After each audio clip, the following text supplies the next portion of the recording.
poser vos questions. Il y a beaucoup de gens qui ont dit « Ah, le français, pourquoi en français? On est tous des Iraniens, il fallait que ça soit en persan. » Et ben non, ça a été convenu comme ça avec l'association que ce serait en français. Donc, s'il y a des gens vraiment qui ne comprennent pas, est-ce que c'est enregistré tout ça? Ouais. C'est enregistré. Oui. Donc vous allez voir directement Ariane, elle va vous traduire directement. Voilà. S'il y a des traducteurs simultanés, ça peut se faire.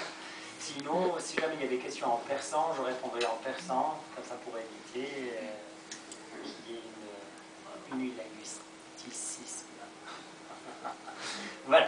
Donc on va commencer plutôt par ta première question. Oui, ma première question concerne en fait, quelles sont les origines de la danse en Iran?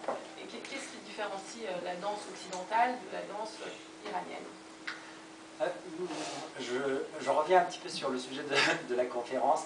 Je vais commencer en balayant un petit peu l'histoire de la danse dans le monde, ensuite la différence entre l'histoire de la danse dans le monde, l'Iran, le pourquoi d'avoir si peu de manuscrits qui témoigneraient de l'histoire de la danse dans ce pays où le culte de mitraïsme date d'il y a plus de 4000 ans, c'est-à-dire 2000 ans avant notre ère, et pourquoi ce pays, avec autant de richesses, autant de culture, qui a pratiquement été l'entité maternelle pour toute forme d'art, est si pauvre aujourd'hui.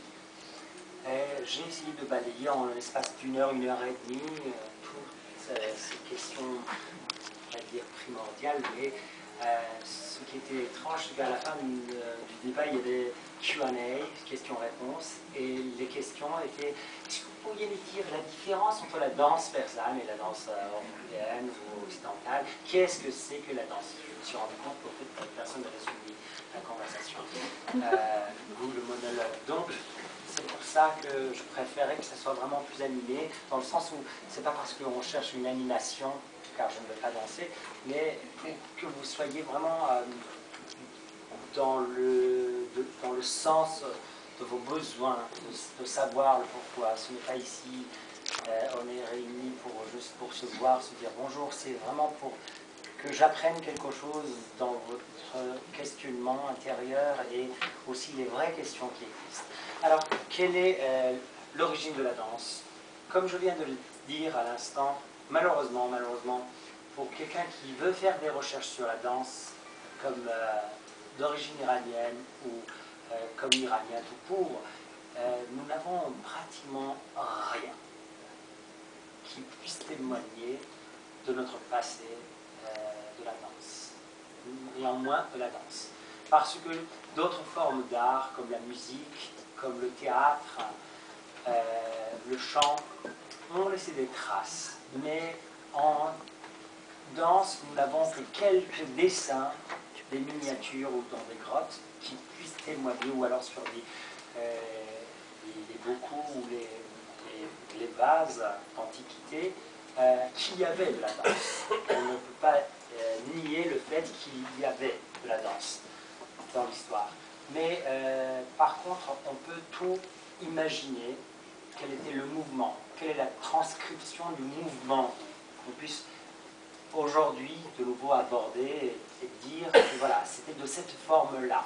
Parce que nous pouvons en tout constater au grand maximum 500 formes de mouvements corporels inscrites dans des miniatures perses dans l'école persane. Parce qu'il y a 3 grandes formes d'écoles pour les miniatures, dont une qui est l'école perse. M. Maïeli est là, qui nous en parlait davantage.